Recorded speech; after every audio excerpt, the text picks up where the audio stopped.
This is just a quick video to show some of the repurposing ideas that we've put into use on our patio in recent years.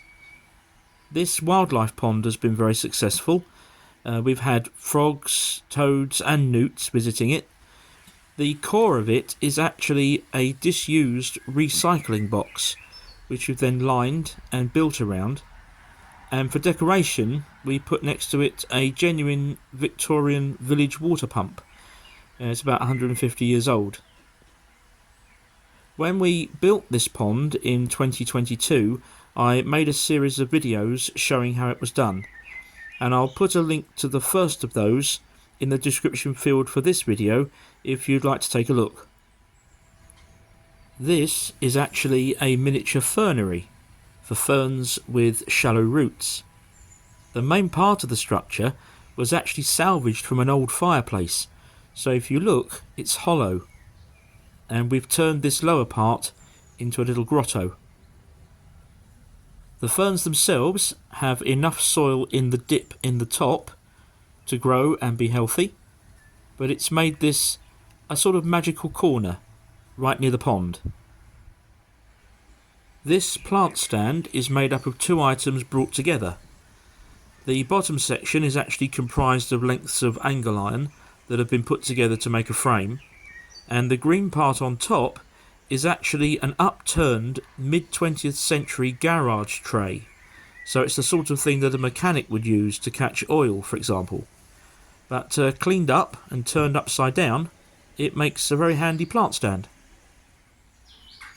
These two-tier plant stands, which we're also using for storage at the moment, are made out of a single lean-to greenhouse. They're those structures that are usually made of metal and plastic, and they just push together. They stand about 4 to 6 feet high, and they have a plastic cover over the top. After a while, the plastic covers wear out, and some sections of the framework had worn out as well, but we were able to salvage enough to make these two plant stands out of them, and with the pots on top, they're gradually coming together and looking quite decorative. This corner of the patio we're filling with some quite large plants in big pots, and you can't see much of how we've built the stands here, and that's the effect that we wanted to create. But the items that we've used might surprise you. The framework is comprised of two of these mid-20th century car ramps, which we picked up at the same time as the oil tray that I showed you earlier. They helped to create a small storage area underneath as well. And the top section is a single piece of very heavy slate. This is simply architectural salvage, which is very strong and is able to take the weight of the heavy plant pots on the top. And as you can see, when the pots are put back and more are added, the framework essentially disappears, and you get this effect which is dominated by just the pots and plants themselves.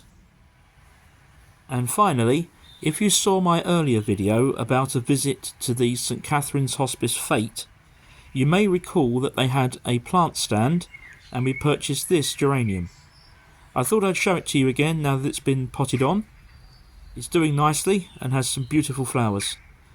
And if you haven't seen that video and would like to take a look, I'll put a link to that in the description field for this one as well. Thank you very much indeed for watching, and I'll see you again very soon.